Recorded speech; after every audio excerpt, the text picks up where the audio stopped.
Bismillahirrahmanirrahim. Assalamualaikum warahmatullahi wabarakatuh. Alhamdulillah, alhamdulillahilladzi hadana lil Islam wa zayyana al imana fi qulubina wa karraha ilaina al kufra wal fusuqa wal isyan. Asyhadu an la ilaha illallah wahdahu la syarika lah wa asyhadu anna nabiyyana Muhammadan abduhu wa rasuluhu la nabiyya ba'dah. Allahumma inna nas'aluka ilman nafi'a wa rizqan tayyiba wa amalan mutaqabbala. Allahumma inna na'udzubika min ilmin la yanfa' wa min qalbin la yakhsha' wa min nafsin la tashba' wa min du'ain la yusma'. Bapak Ibu jamaah yang dirahmati oleh Allah, sore ini kita lanjutkan kajian kita dari buku Inspirasi dari Rumah Cahaya yang ditulis oleh Ustadz Budi Ashari hafizahullah. Dan pada kesempatan berbahagia ini kita akan membahas di bab yang kedua dan yang ketiga, di mana penulis menjelaskan tentang atau mengutip satu hadis Rasulullah SAW yang diriwayatkan oleh Imam Ahmad, kemudian Imam At-Tabrani juga meriwayatkan hadis tersebut, Imam At-Tirmidzi. Beliau memberikan judul dengan melahirkan generasi. Ada dua yang beliau ingin sampaikan. Yang pertama adalah generasi yang membawa misi sebagaimana dilakukan oleh generasi setelah Rasulullah sallallahu alaihi wasallam. Kalau coba kita cermati, sesungguhnya beliau terinspirasi dari firman Allah Subhanahu wa taala dalam surat ke-21 surat Al-Anbiya, di mana Allah Subhanahu wa taala berfirman, "Walaqad katabna fis zaburi min ba'di dzikri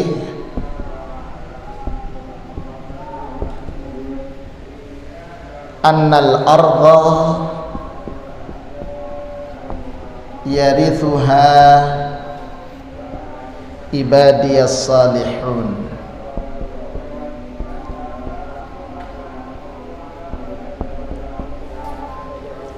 Jadi kalau penjelasan yang disampaikan oleh Ibnu Abbas radhiyallahu an dalam tafsirnya, beliau mengatakan bahwa Allah menginginkan arada anna aradi al-kufar yaftahuha al-muslimun, bahwa bumi ini, bumi yang dimaksudkan adalah bumi yang dikuasai oleh orang-orang kufar. Yarithuha ay yaftahuha, dibuka, ditaklukkan oleh al-muslimun, ya. Wa hadza hukmun minallah, ini merupakan ketetapan Allah. Bi idhariddin, di mana Allah Subhanahu wa taala menetapkan akan memenangkan agama ini. Wa i'jazul muslimin, dan kemudian Allah menjadikan kaum muslimin ini berwibawa. Nah, Ustadz Budi Ashari kemudian menampilkan hadis berkenaan dengan periodisasi, ya, periodisasi kaum muslimin. Jadi kalau boleh saya tulis di sini periodisasi kaum muslimin, marahil, tahapan ya, al muslimin. Periodisasi kaum muslimin itu ada 5 masa. Ada namanya an-nubuwah, fase kenabian, dan ini dimulai dari masa jahiliyah gitu. Kemudian diutusnya bi'tsatur rasul, diutusnya Rasul sallallahu alaihi wasallam sampai wafatihi alaihi salatu wassalam, sampai wafatnya Rasul. Kapan Rasulullah wafat? Tahun 11 Hijriah di bulan Rabi' al-Awwal. Nggih.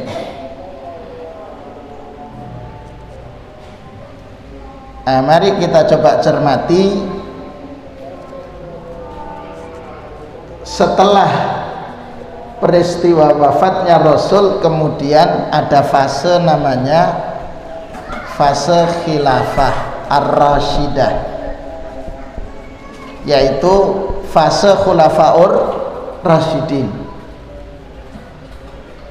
dimulai dari kekhalifahan Abu Bakar, kemudian sahabat Umar ibn al-Khattab radhiyallahu an, kemudian sahabat Utsman ibn Affan, kemudian sahabat Ali ibn Abi Thalib, kemudian disempurnakan dengan Al Hasan ibn Ali radhiyallahu an. Ya, Abu Bakar radhiyallahu an itu menjabat mulai Rabiul Awal pasca wafatnya Rasul tahun 11 sampai 13 Hijriah. Kemudian setelah itu dilanjutkan oleh Khalifah Umar mulai 13 Hijriah sampai 23 Hijriah. Kemudian dilanjutkan oleh Khalifah Utsman mulai 23 Hijriah sampai 35 Hijriah. Kemudian sahabat Ali bin Abi Thalib radhiyallahu an dari 35 Hijriah sampai 40 Hijriah, tapi di bulan apa Pak? Ramadan. Ya. Karena sahabat Ali dibunuh oleh kaum pemberontak. Kemudian dilanjutkan Hasan bin Ali menyelesaikan mulai Ramadan sampai Dzulhijjah tahun 40 Hijriah. Bapak Ibu sekalian yang dirahmati oleh Allah, Rasulullah SAW kemudian menjelaskan, nanti kita akan bahas lebih terang sedikit, fase berikutnya itu mulkan abdon,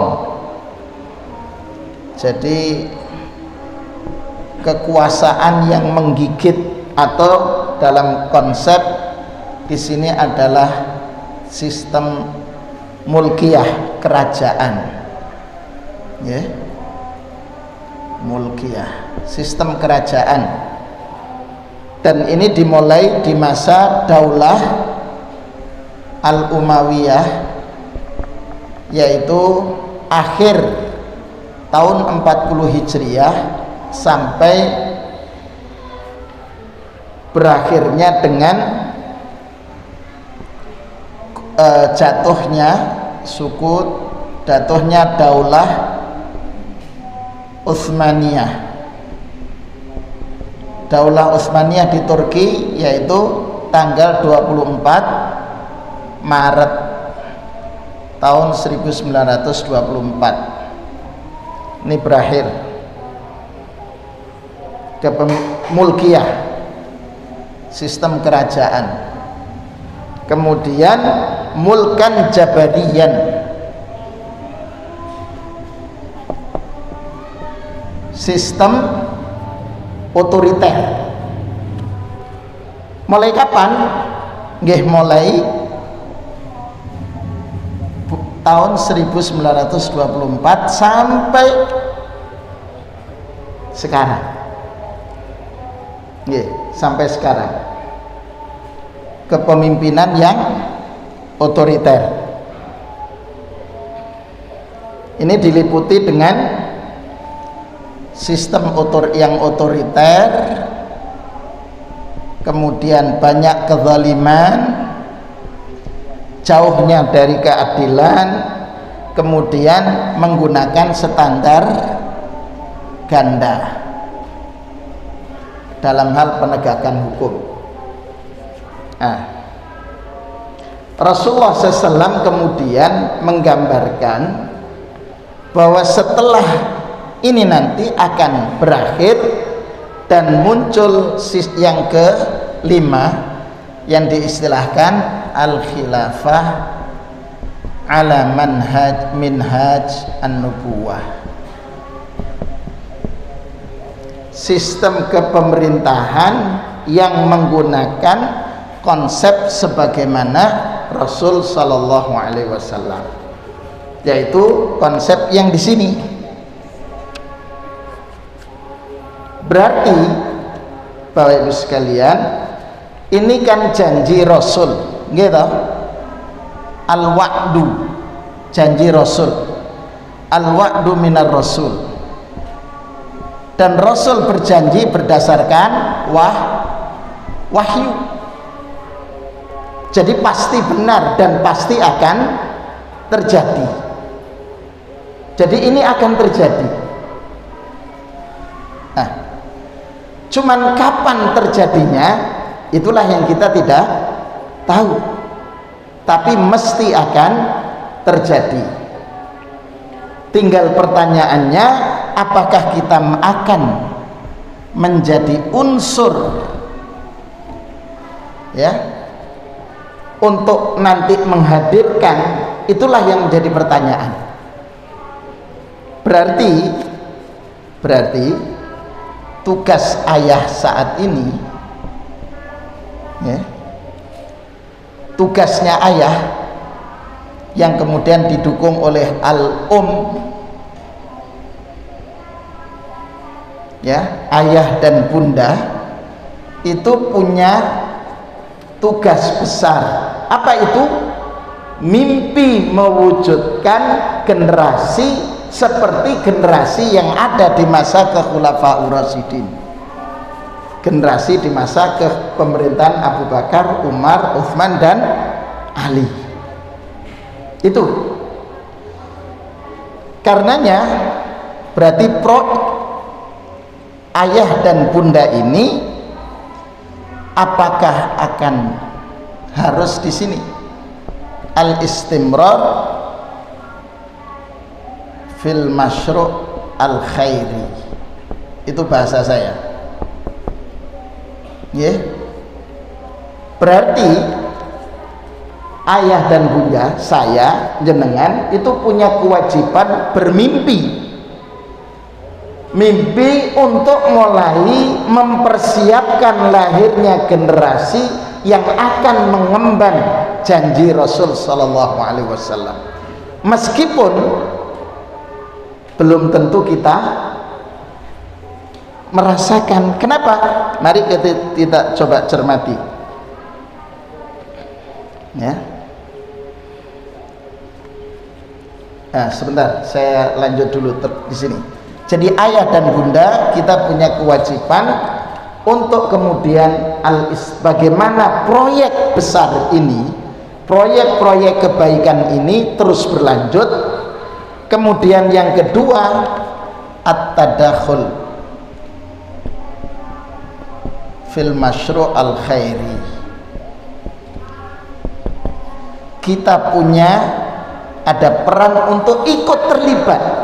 Kalau di sini bagaimana proyek ini terus berlanjut, maka yang kedua kita harus terlibat dalam proyek besar mewujudkan mimpi atau janji Rasul Sallallahu Alaihi Wasallam yang disampaikan kapan? setelah peristiwa perang Khandaq, yaitu tahun ke-5 Hijriah. Jadi Rasulullah sudah menyampaikan sejak setelah peristiwa perang Khandaq. Ya. Kenapa Bapak Ibu sekalian kita harus memikirkan agar proyek ini berlangsung, kemudian yang kedua kita terlibat dalam proyek ini, berarti menyiapkan generasi al-ajyal. Kita harus mempersiapkan generasi ini. Ada satu hadis yang patut untuk kita renungkan. Rasulullah SAW menyatakan, la taqumus sa'atu hatta yakthural mal wa yafidu hatta yakhrujar rajulu bi zakati malihi fala yajid ahadan yakbaluha minhu wa hatta ta'uda ardul arab murujan wa anhara. Jadi Rasulullah bersabda, tidak akan terjadi kiamat sampai jumlah harta itu melimpah. Bahkan ada seseorang yang keluar membawa zakat dan tidak mendapati satu orang pun yang berhak menerima zakat, tidak mendapati seorang pun. Jadi tidak ada yang berhak menerima zakat. Ya, padahal masya Allah, wa hatta ta'uda ardul arab murujan wa anhara, sampai kemudian wilayah Arab itu muncul lembah-lembah, kemudian aliran sungai-sungai hijau ranu. Jadi areal pertanian itu sudah banyak. Rasulullah mengatakan tidak akan terjadi. Timbul pertanyaan, kira-kira bagaimana masa Khulafaur Rasyidin ini akan kembali, gitu. Kalau kita coba cermati, Khulafaur Rasyidin itu kan pemimpin yang adil, gitu. Yang kedua, terjadi masyarakatnya itu taat kepada Allah dan Rasul. Oke. Jadi Bapak Ibu sekalian, karena Rasulullah menjanjikan akan terjadi, kalau kita coba hitung periodenya, Rasulullah SAW itu 23 tahun, gitu. 23 tahun, masa kekhulafaan 30 tahun. Oke. Kemudian mulai Daulah Umayyah sampai Turki Utsmani, kira-kira berapa lama? Berapa lama ini? 40 Hijriah. Ini sekitar 1300-an. 1345. Ini berapa tahun ini? Artinya durasinya panjang. Gitu. Kemudian dari sini muncul generasi pemimpin yang otoriter sampai saat ini. Berarti masih lama, begitu ya. Karena itu Bapak Ibu sekalian,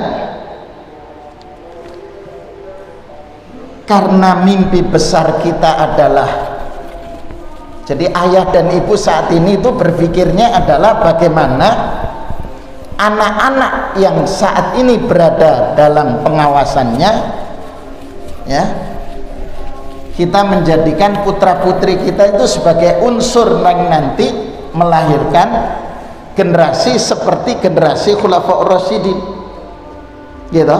Jadi sekarang kan kita berdoanya begini toh, Rabbana hablana min azwajina wa dzurriyyatina qurrata a'yun waja'alna lil muttaqina imama. Gitu. Kita cermati imam ini, imaman itu selalu hadir dari keluarga yang harmonis. Jadi al-ab yang soleh, al-um yang solihah, ini akan hadir.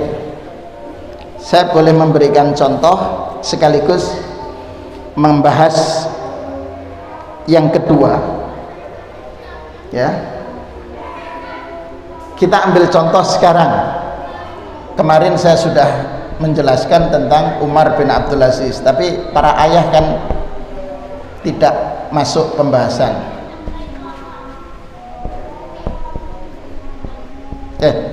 Abdul Aziz ibni Marwan ibn al-Hakam.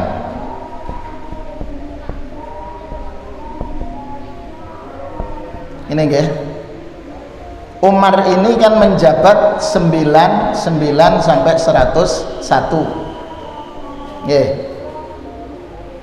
Hanya 2 tahun, tapi di masa Khalifah Umar terjadi ar-rifahiyah, kemakmuran. Padahal wilayah kekuasaan kaum muslimin sangat luas. Tidak ada yang berhak menerima zakat saat itu. Umar bin Abdul Aziz ini kan lahir dari pernikahan Abdul Aziz dengan siapa? Laila. Laila ini anak siapa? Binti Asim. Nah, ya.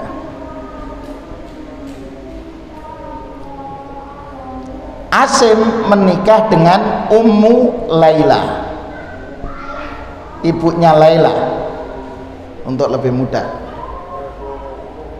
Asim anak dari Umar ibn al-Khattab,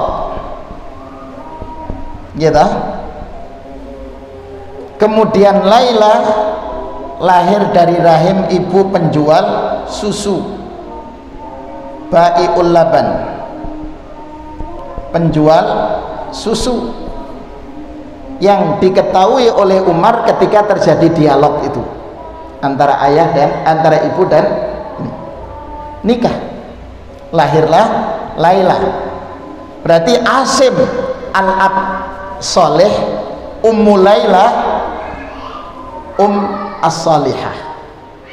Lahirlah seorang wanita salihah, menikah dengan Abdul Aziz, lahir pemimpin, ya. Jadi pemimpin bagi kaum muttaqin itu lahir dari keluarga yang harmonis, sinergi antara ayah dan ibu.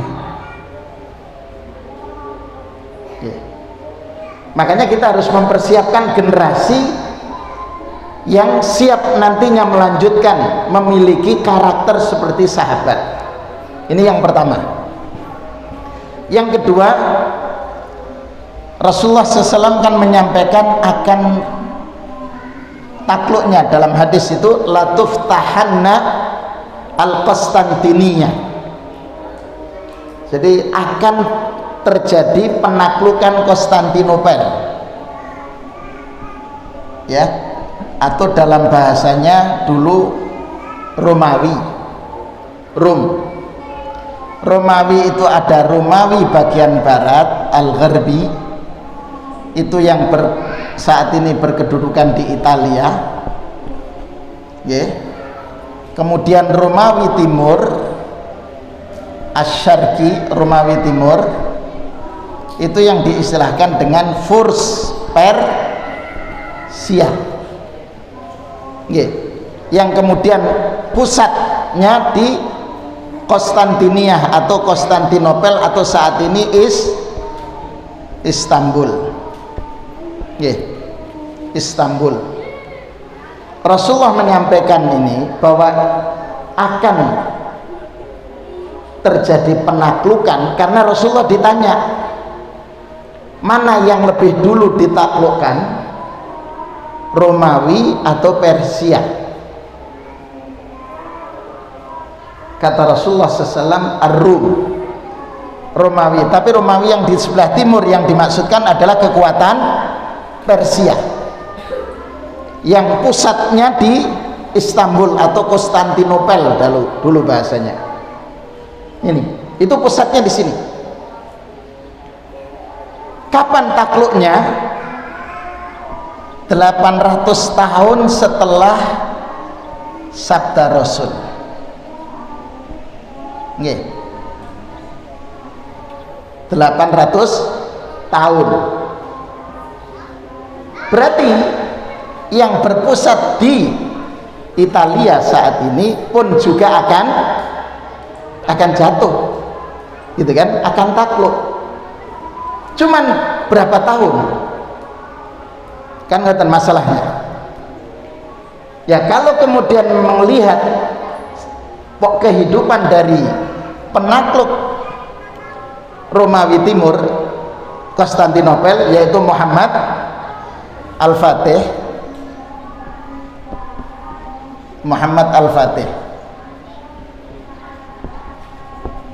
Muhammad Al-Fatih ini itu kan lahir dari atau putra dari Sultan Murad kedua.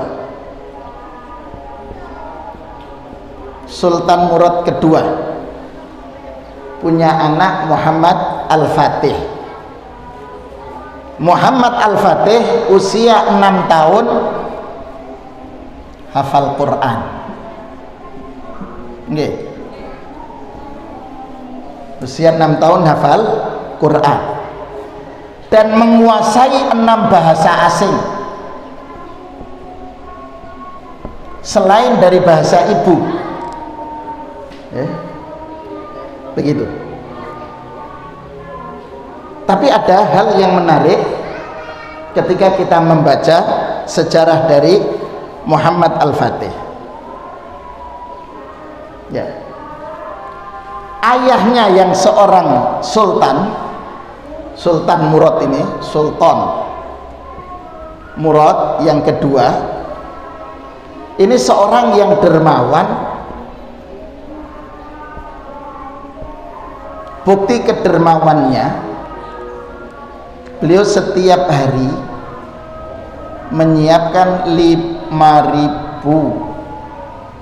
makanan untuk orang-orang miskin. Setiap hari menyiapkan makan untuk 5.000 orang miskin. Itu dari sisi kedermawanannya, ya. Yang kedua, beliau juga orang yang soleh.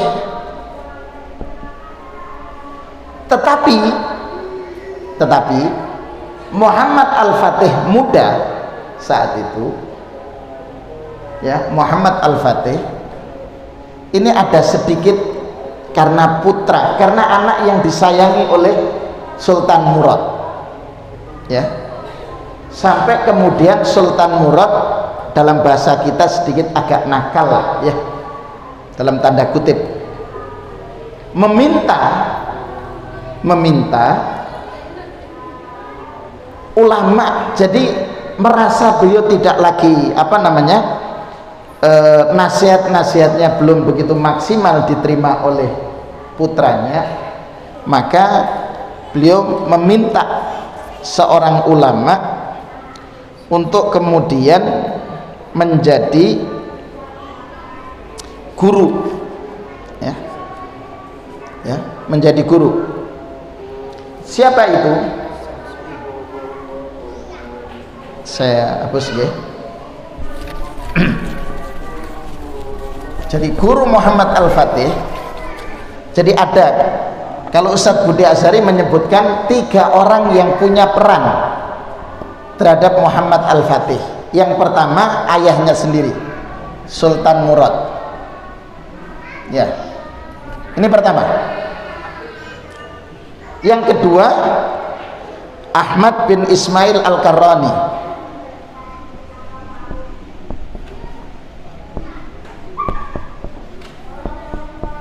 Nah, ini seorang ulama, ya, seorang ulama. Ketika menyerahkan Muhammad Al-Fatih kepada Ahmad bin Ismail Al-Karrani rahimahullah, si Sultan Murad mengatakan, pokoknya silahkan dididik, diasuh, dibina, ya. Kemudian yang menarik, Sultan Murad ini menyerahkan cambuk kecil kepada gurunya, Muhammad Al-Fatih, kepada Syekh Ahmad bin Ismail Al-Karrani, ngasih cambuk kecil. Kemudian beliau pesan, ajari. Ternyata Muhammad Al-Fatih karena memang orang yang dekat, yang disenangi oleh ayahnya, sehingga tidak ada seorang pun yang berani menegurnya. Anak pejabat, tidak ada yang menegur.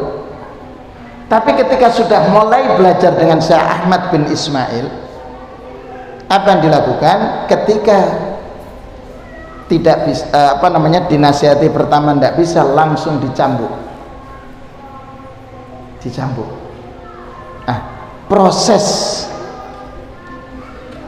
adanya cambukan yang dilakukan oleh Syekh Ahmad bin Ismail Al-Karrani inilah kemudian mengembalikan Muhammad Al-Fatih Junior, Muhammad Al-Fatih, untuk kemudian menyadari siapa dirinya.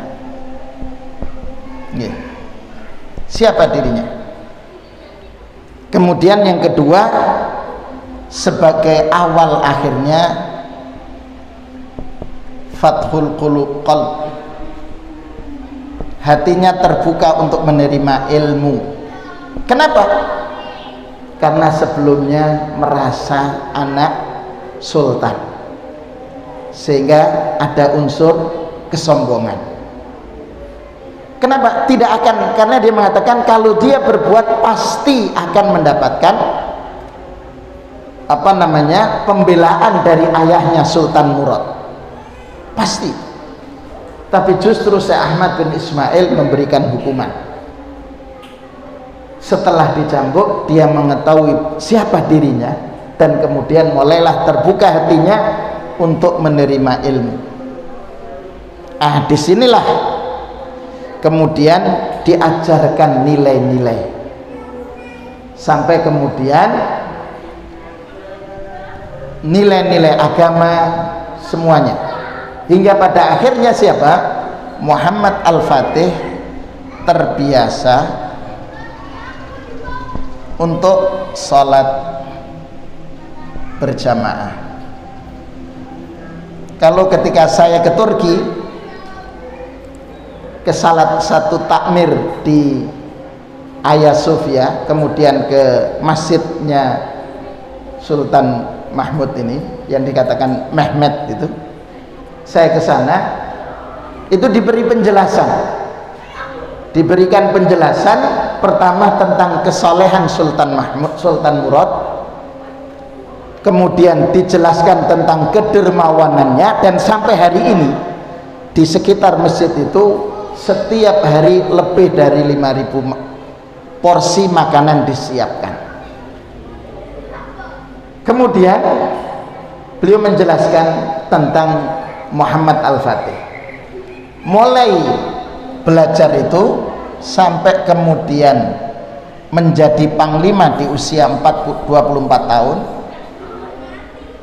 Muhammad Al-Fatih selalu berjamaah dan selalu berada di shaf yang pertama, dan tidak pernah tertinggal takbiratul ihram bersama imam. Itu Muhammad Al-Fatih.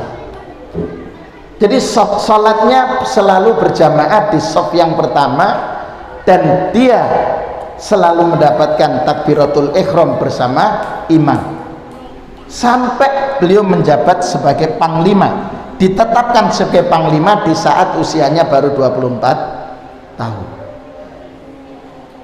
Itu ini yang istimewa, didikan dari Syekh Ahmad bin Ismail Al-Karrani.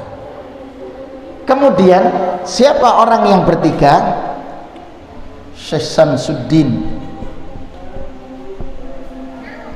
guru spiritual dari Muhammad Al-Fatih, dan terus membersamai Muhammad Al-Fatih ketika melakukan proses penaklukan Konstantinopel. Apa yang diajarkan oleh Syekh Samsuddin? Jadi kan kelebihan atau keistimewaan Muhammad Al-Fatih tidak hanya hafal Quran, menguasai 6 bahasa asing, ternyata beliau mengetahui tentang strategi perang. Ya, strategi perang, kemudian memiliki kemampuan lain. Sebentar.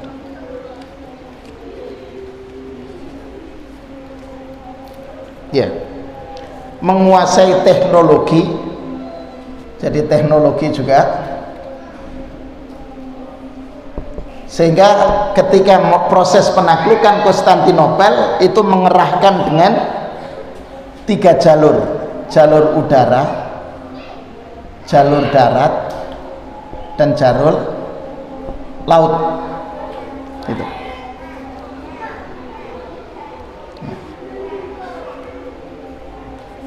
Jadi kelebihannya di situ. Kemudian ini faham tentang sejarah. Jadi klop sudah kelebihan yang Allah hadirkan kepada Muhammad Al-Fatih. Nah, Syekh Samsuddin ini mengajari Muhammad Al-Fatih dengan kemampuan untuk rukubal khail, ketangkasan mengendarai kuda, dan terus sampai kemudian kuda itu menyelam, sampai ketika kuda itu tidak mungkin lagi untuk terus melanjutkan. Disitulah Syekh Samsuddin ini memberikan pesan kepada Muhammad Al-Fatih, Andalah yang akan menaklukkan benteng itu, benteng Konstantinopel. Kapan? Ketika usianya masih muda. Anda yang akan menaklukkan, dan Andalah panglimanya, dan Andalah pasukan yang Anda pimpin itu. Jadi terbaik semua. Maka ketika saya coba cermati, memang ada satu riwayat yang diriwayatkan oleh Imam Al-Hakim dan Imam At-Tabrani serta Imam Ahmad. Riwayatnya begini: la tuftahannal Konstantiniyah, Konstantinopel akan ditaklukkan, fala ni'mal amir amiruha, sebaik-baik pemimpin yang memimpin pasukan penaklukan, wa ni'mal jais dzalikal jais, sebaik-baik pasukan yang ikut menaklukkan Konstantinopel. Ya. Bapak Ibu sekalian yang dirahmati oleh Allah, ini Muhammad Al-Fatih menjadi pemimpin. Gitu. Kalau kemudian kita kembali kepada awal tadi, bahwa akan kembali sistem ini, ya,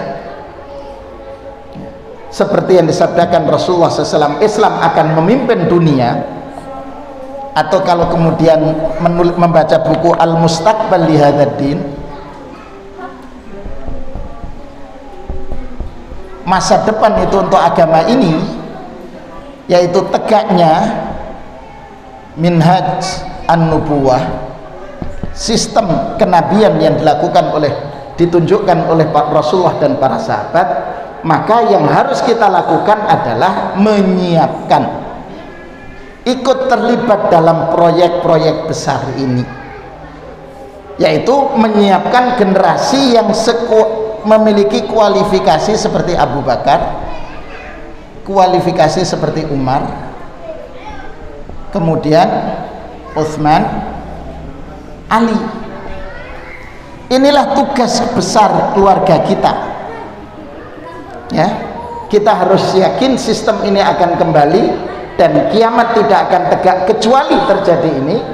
Maka kita harus semuanya, para ayah dan ibu, bergerak menjadi unsur perubahan, menghadirkan generasi seperti yang ada pada pemerintahan Abu Bakar. Pada pemerintahan Abu Bakar, beliau sebagai khalifah, siapa sekjennya, sekretaris negaranya?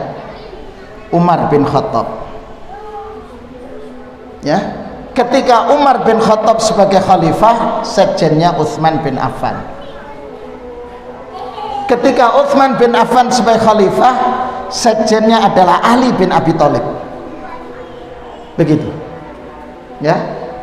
Jadi semuanya ini, bagaimana karakternya Abu Bakar mampu menciptakan stabilitas negara di saat terjadi eksodus mengikuti gerakan pemurtadan yang dipimpin oleh Abu Musailamah Al-Kadzdzab. Terus siapa lagi? Syujah Al-Ansi, ya.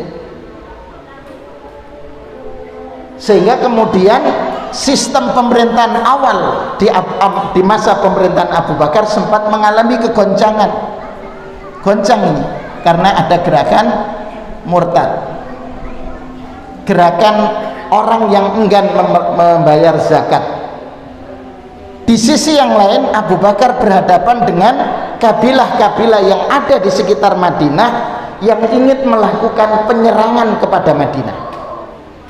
Apa yang dilakukan oleh Abu Bakar? Mengirim pasukan di bawah kepemimpinan siapa? Zaid ibn Usamah bin Zaid. Usamah bin Zaid. Saat itu usia 17, gitu, 17 tahun, panglima perang. Ketika pasukan Usamah bin Zaid bergerak, ya, untuk menuju perbatasan yang di sana kekuatan Romawi, Persia, ya, akhirnya ternyata musuh melarikan diri, tidak jadi peperangan dan kembali.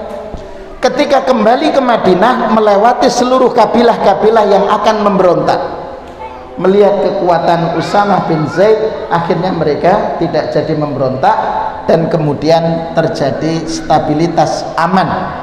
Jadi stabilitas dalam negeri di Madinah aman. Kemudian di masa Khalifah Umar melanjutkan Khalifah Abu Bakar, cuman Umar sudah mulai mengatur manajerial. Di sana Umar memberikan gaji berdasarkan sensus penduduk. Setiap bayi yang lahir mendapatkan jaminan ekonomi dari Baitul Mal. Itu di masa Khalifah Umar, ya. Kalau dari keluarga tidak mampu, mereka terus mendapatkan sampai disapih. Itu mendapatkan bantuan dari Khalifah Umar, ya. Padahal wilayah kekuatan kaum muslimin di masa kekhalifahan Umar itu sampai batasnya Libya, itu di wilayah barat,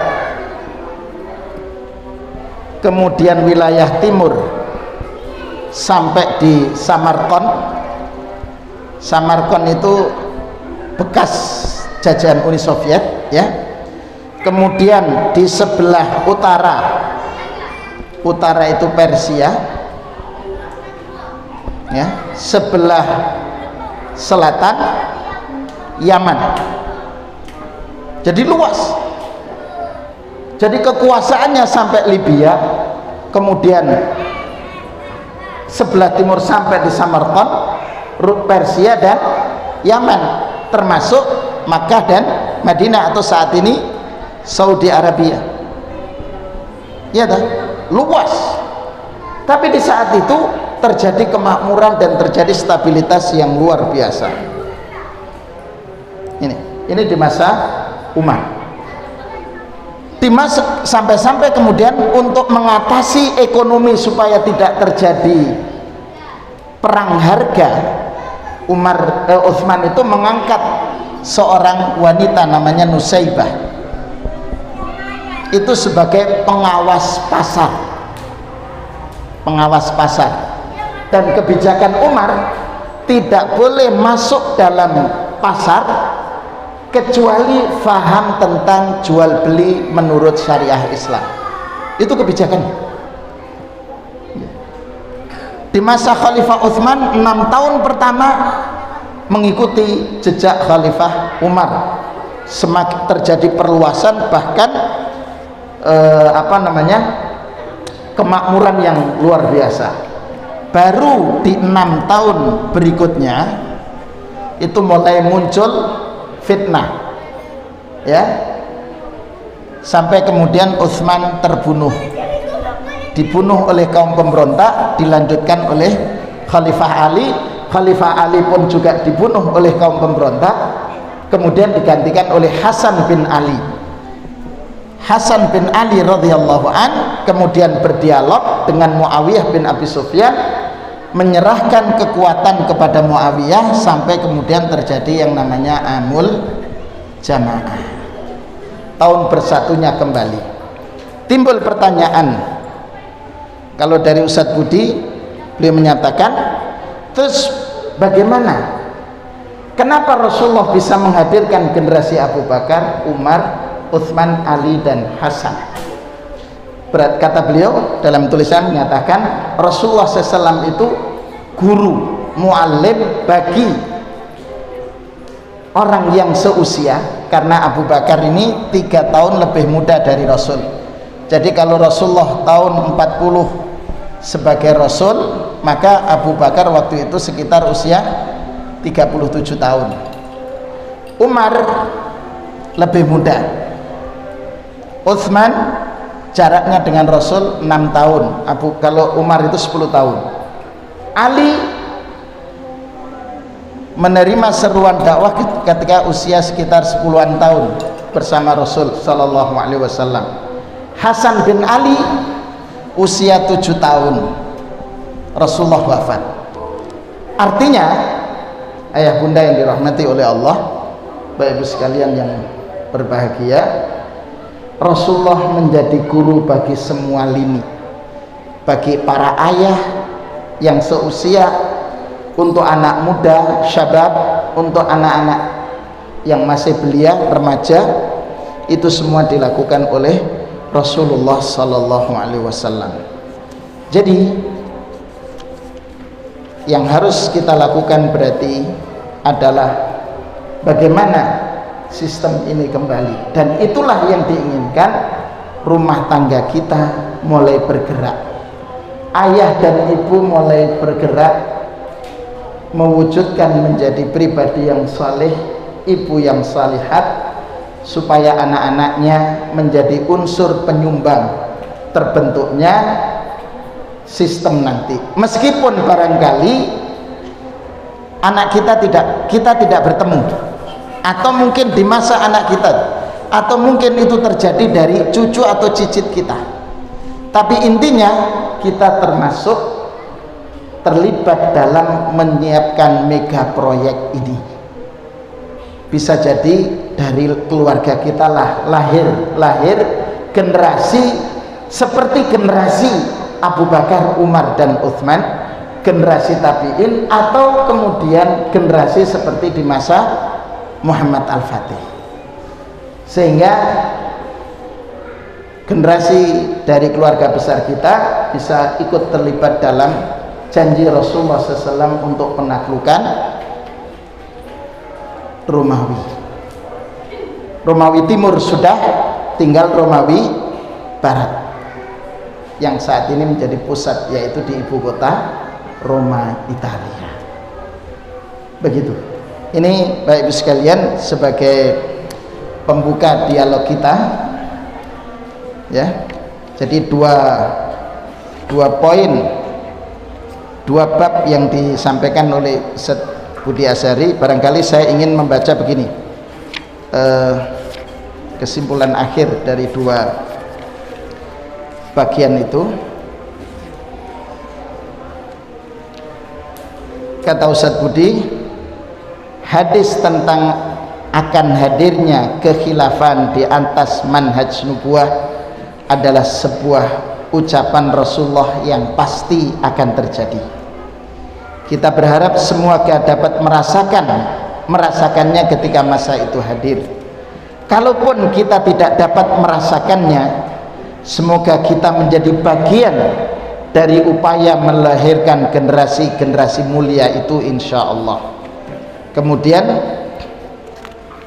di akhirnya beliau meminta gitu, memberikan pesan kepada kita, carikanlah pendidik yang bukan saja berilmu tinggi tapi juga berakhlak mulia, karena seringkali sesuatu yang tidak terucapkan tetapi terajarkan, seperti yang disampaikan oleh 3 orang yang punya peran dalam kehidupan Muhammad Al-Fatih. Monggo ayah bunda untuk bahan diskusi kita pada kesempatan berbahagia ini terkait dengan buku inspirasi dari Rumah Cahaya. Saya berikan kesempatan, monggo. Ada mic.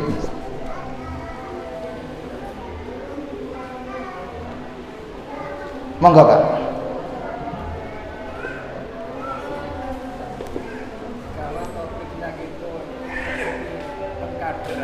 Nggih. Nggih. Kalau bicara kader, kita yang punya kader, sebagai orang yang mengkaderkan, saya dan istri saya otomatis bapak ya. Nggih. Bapak dan ibu sebagai Nggih. orang yang mengkaderkan. Nggih. Nah, bagaimana cara kita kalau anak-anak itu kan nanti sampai sekolahnya masih belajar bahasa tadi. Dan saya itu bagaimana caranya mengkaderkan anak muda. Nggih.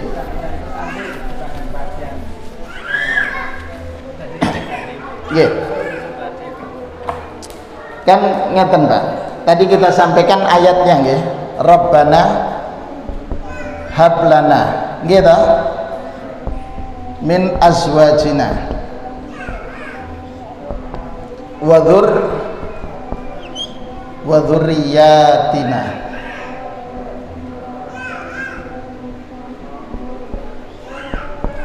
waja'alna wa dzurriyyatina qurrata a'yun waja'alna lil muttaqina imama. Nggih.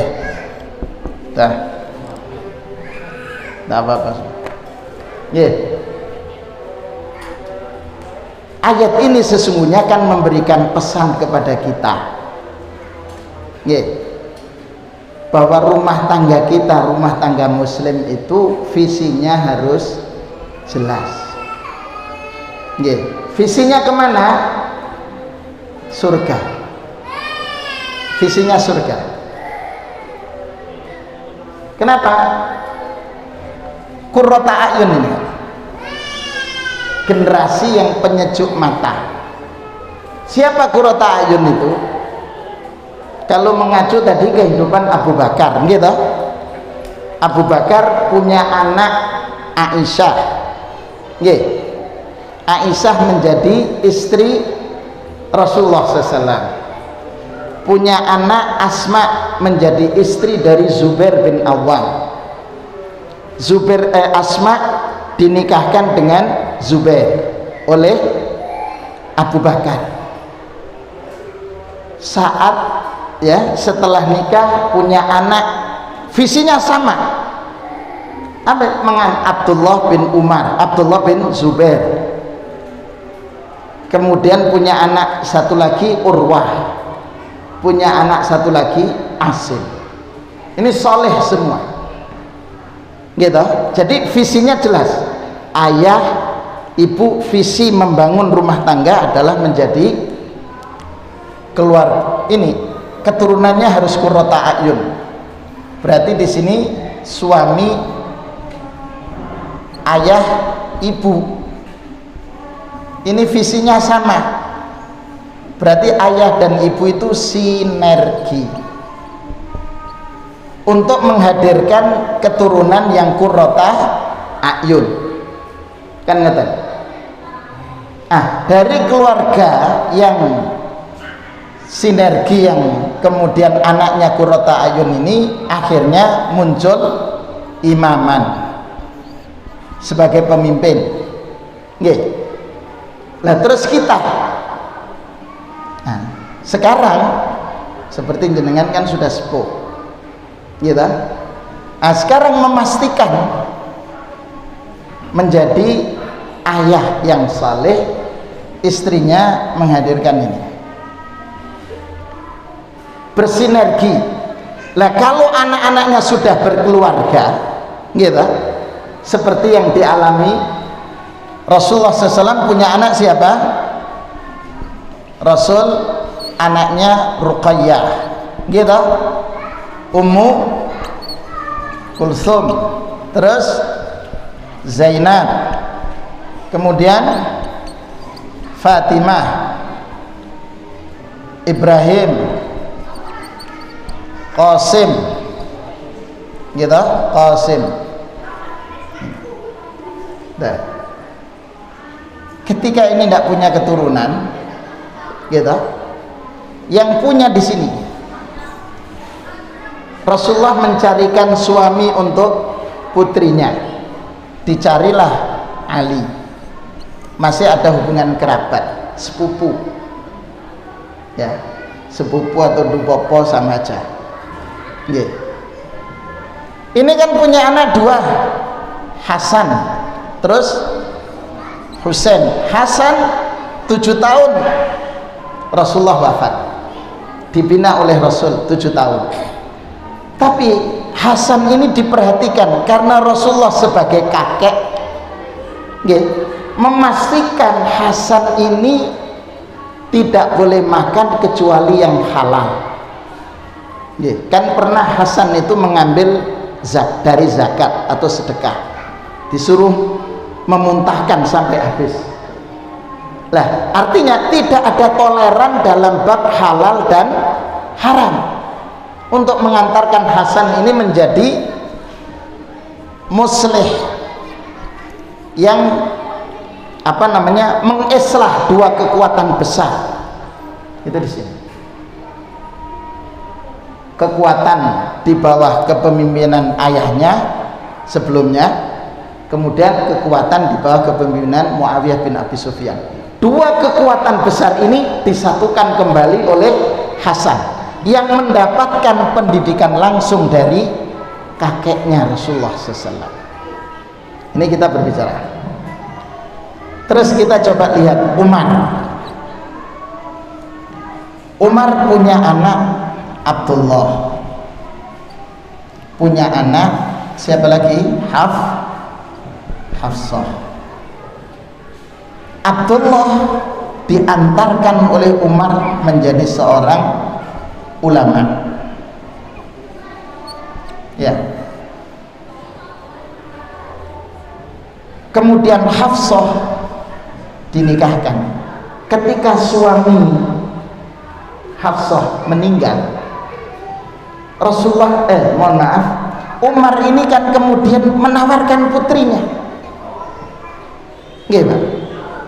Hafsah suaminya meninggal, langsung menawarkan Hafsah kepada Abu Bakar.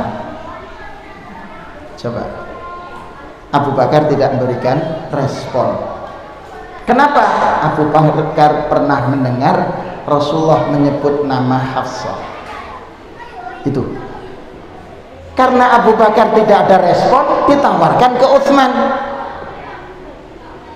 Utsman tidak ada respon, tawarkan ke Ali. Setelah itu ternyata dipinang oleh Rasulullah SAW. Apa info yang dapat kita tangkap di sini?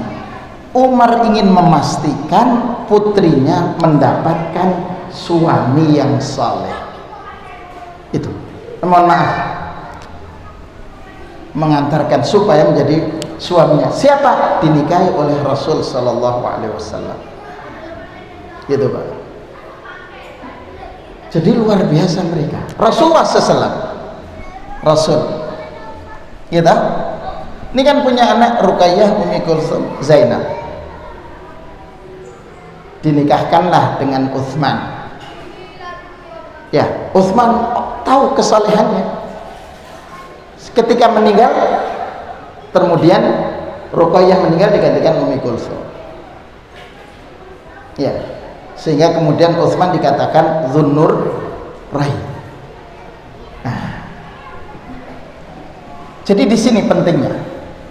Berarti kalau sekarang anak-anak sudah besar, sudah punya keturunan, berarti jenengan mulai mengajak dialog dengan mereka agar cucunya menjadi di sini nanti qurrata a'yun.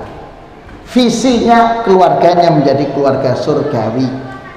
Kalau keluarga surgawi, keluarganya sudah ayahnya saleh, ibunya saleh, punya cucu saleh dan salihat, sudah.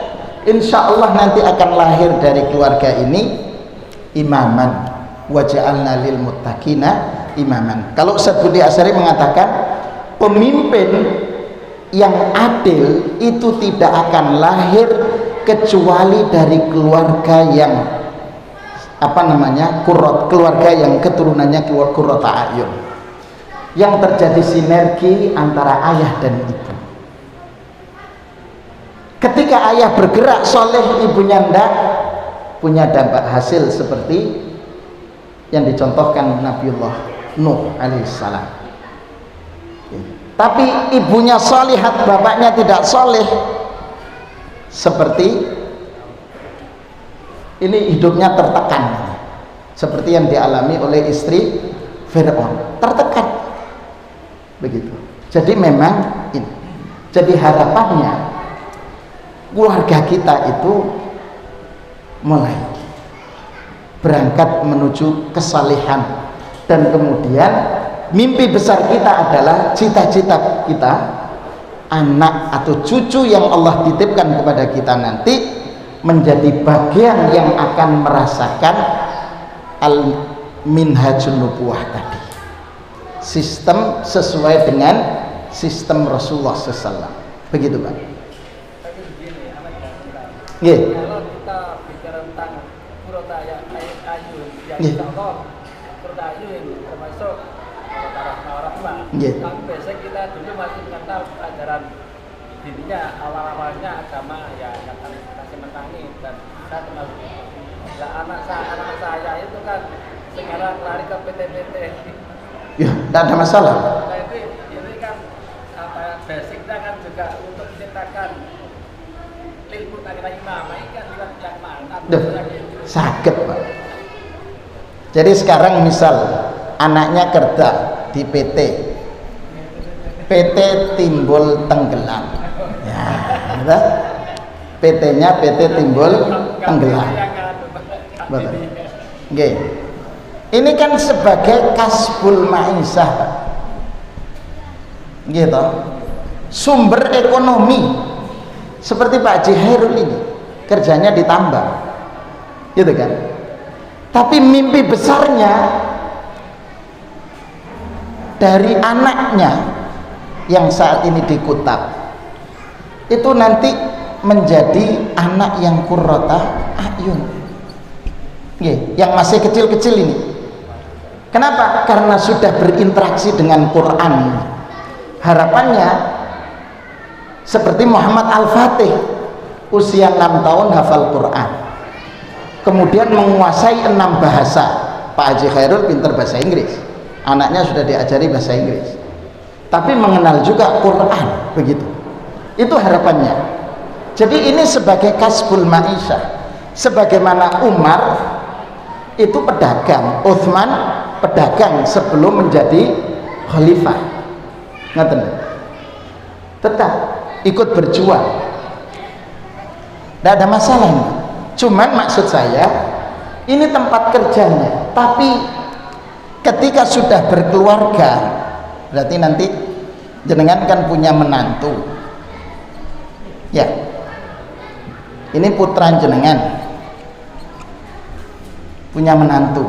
Inilah yang harus difahamkan kepada mereka, bagaimana keluarganya itu di sini menjadi ayah yang saleh, ibu yang salehah. Supaya apa? Keturunannya nanti menjadi keturunan yang qurrata ayun, ngaten Pak. Jadi tetap. Di sini peran jenengan ketika ayahnya bekerja, gitu kan ya, bekerja ke perusahaan, kemudian jenengan ada kelonggaran waktu mengajarkan nilai-nilai kepada cucu, gitu. Untuk apa? Mengenalkan tentang Tuhan. Jadi ketika hendak makan, dikenalkan siapa ini, dari mana kita dapatkan, begitu. Itu mengenalkan. Itu tahapan proses, tahapan dan proses yang harus dijalani. Karena itu bisa jadi nanti ini cucu, gitu, cucu sudah mempunyai visi sama dengan ayah dan ibunya, punya cicit, visinya sama seperti ayah dan ibunya, seperti mbahnya sama kakeknya. Inilah yang nanti bisa jadi berarti keluarga kita itu terlibat dalam pembentukan, menciptakan masyarakat yang seperti diharapkan oleh Rasulullah SAW itu. Begitu Pak, insya Allah. Yeah.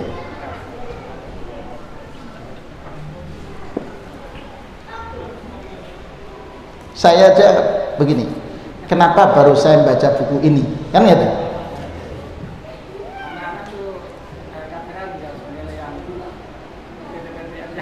Oh, tidak ada masalah, enggak, insya Allah.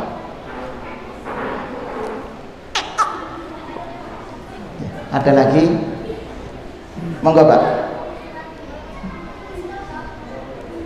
Assalamualaikum warahmatullahi wabarakatuh. Dalam? Ya.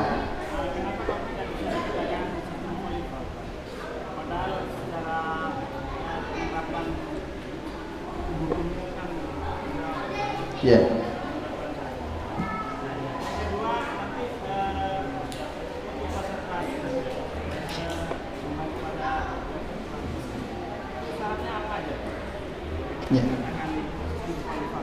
Ya. Jadi kalau jenengan bertanya kenapa Saudi tidak masuk, mungkin saya menjawab seperti yang disampaikan oleh guru kami dulu. Jadi di Madinah itu, di Masjid Nabawi ada yang dikenal dengan Syekh Abu Bakar Jabir Al-Jazairi. Dia salah satu pengajar di Masjid Nabawi.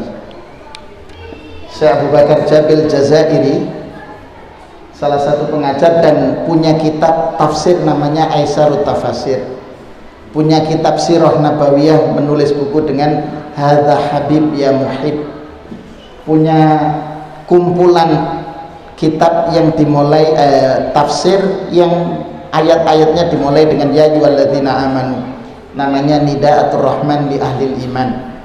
Untuk buku akidah, fikih, muamalah, akhlak, beliau menulis buku namanya Minhajul Muslim, begitu.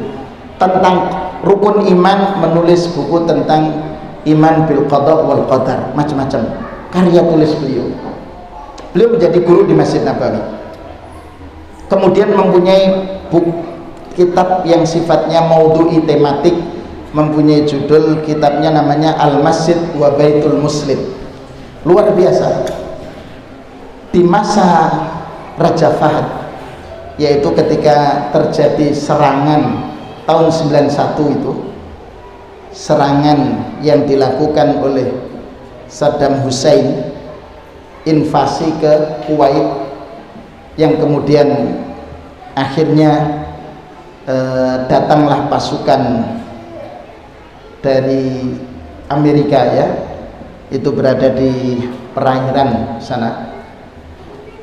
Ketika itu Syekh Abu Bakar Jabil Jazairi, sebagaimana disampaikan oleh putranya Dr. Abdurrahman bin Abu Bakar Jazairi, itu mengatakan, memberikan surat kepada Malik Fahd, kalau engkau berkenan menjadi khalifah, maka saya yang pertama akan membayar Anda sebagai khalifah.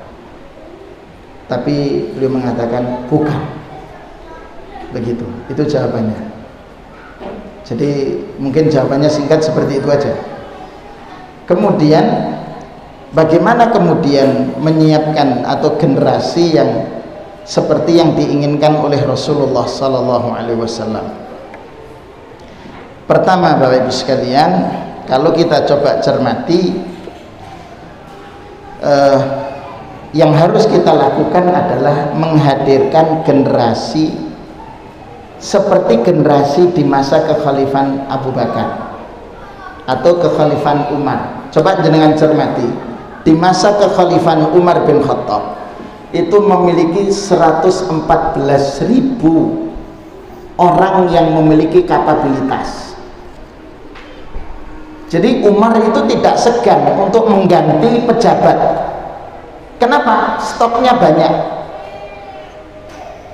stok orang solehnya banyak. Karena itu salah satu contoh yang diangkat adalah Sa'id bin Amir. Sa'id bin Amir itu menjadi gubernur yang kantor pusatnya di wilayah Hims di Suriah. Itu gubernurnya itu, Sa'id bin Amir. Ketika Sa'id bin Amir menjadi gubernur, diangkat, ternyata ada pengaduan dari masyarakat Hims terhadap kepemimpinan Sa'id bin Amir. Apa pengaduannya?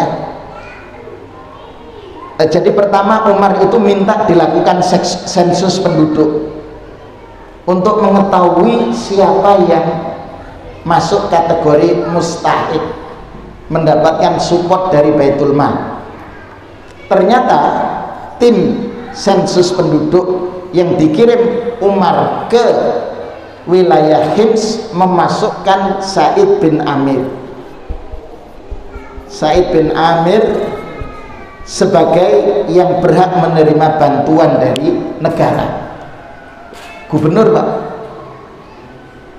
Sa'id bin Amir itu ini, ya. Kemudian akhirnya Umar minta ada pertemuan. Jadi Umar datang ke Hims bertemu dengan rakyat. Kaget ini. Jadi sebelum Umar bertemu, ngirim dulu kepada Sa'id bin Amir uang senilai 1.000 dinar. 1 dinar berapa, Ustaz?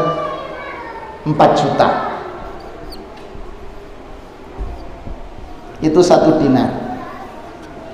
Kalau 1.000 dinar 4 miliar dikirim. Ketika menerima uang ini, Sa'id bin Amir mengatakan inna lillahi wa inna ilaihi raji'un. Kaget istrinya. Hal tuwfiya Amirul Mukminin? Apakah Umar bin Khattab meninggal sehingga mengucapkan inna lillahi wa inna ilaihi raji'un? Dijawab, al-amru asyaddu min hadza. Lebih dari itu. Apa? Dakhalat alayya dunya litufsida akhirati. Dunia masuk ke rumah tangga kita untuk merusak akhirat, masa depan akhirat kita. Terus tanya, Sa'id bin Amir bertanya kepada istrinya, hal tusaiduni, apakah engkau akan membantuku menyelesaikan ini? Nah, bagikan kepada orang-orang yang ada di Hims sehingga tidak tersisa 1 dirham pun di rumahnya. Dapat bantuan 4 miliar, habis di rumahnya, tidak tersisa. Itu pun orang yang seperti ini dikeluhkan oleh masyarakat. Umar ingin bertemu langsung. Apa keluhannya? 1, Sa'id bin Amir tidak menemui rakyat di malam hari. Yang kedua, Sa'id bin Amir menemui atau berangkat kerja itu setelah selesai masuk waktu duha, jadi tidak berangkat pagi. Kemudian yang ketiga, sholat Jumat beliau datang pada saat menjelang pelaksanaan sholat Jumat. Itu ya, akhirnya Umar, saya tidak curiga, tapi Anda harus menjawab.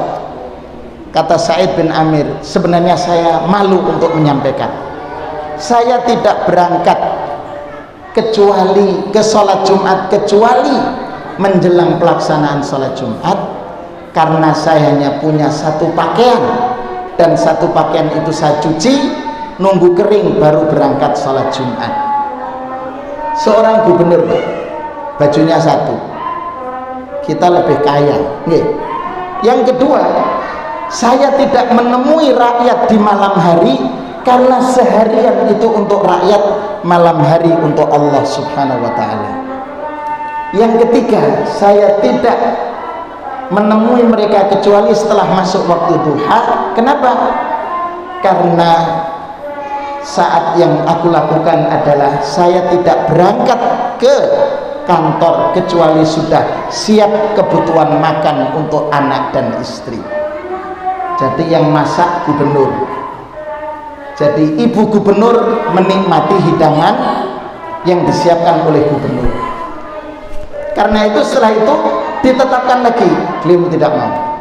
Jadi kalau ingin menghadir, sistem itu hadir, kita janji Rasulullah terwujud, pasti itu akan terwujud. Tapi masalahnya adalah kapan generasi itu seperti generasi Rasulullah hadir. Kitalah yang harus menyiapkan mulai saat ini, supaya kita termasuk dalam proses proyek besar ini. Mudah-mudahan Allah mewujudkan cita-cita besar kita. Demikian ayah bunda yang kita bisa sampaikan pada kesempatan berbahagia ini. Mudah-mudahan Allah subhanahu wa ta'ala memberikan ampunan yang terbaik untuk kita dengan hadirnya kita dalam majelis ilmu. Mudah-mudahan putra-putri yang Allah titipkan kepada kita dijadikan oleh Allah putra-putri yang saleh dan salihat sebagai penyejuk mata kita, dan mudah-mudahan pemimpin yang adil itu lahir dari keluarga kita insyaallah. Mudah-mudahan rizki yang Allah titipkan kepada kita dijadikan oleh Allah menjadi rizki yang membawa keberkahan dalam rumah tangga kita. Rumah tangga kita dijadikan rumah tangga yang selalu mendapatkan curahan kasih sayang dari Allah subhanahu wa ta'ala, dijauhkan dari segala macam mara bahaya. Mudah-mudahan Allah subhanahu wa ta'ala menerima seluruh aktivitas ibadah siam yang kita lakukan, qiyamul lail yang telah kita tunaikan dan yang akan kita kerjakan, dan mudah-mudahan seluruh bait-bait ayat-ayat Quran yang kita senandungkan menjadi sarana Allah memperberat timbangan kebaikan kita, dan kita dijadikan oleh Allah termasuk orang-orang yang faizina bi Ramadan. Amin amin ya rabbal alamin. Mohon maaf atas segala kekhilafan. Subhanakallahumma wa bihamdika asyhadu an la ilaha illa anta astaghfiruka wa atubu ilaik. Walafu minkum. Assalamualaikum warahmatullahi wabarakatuh.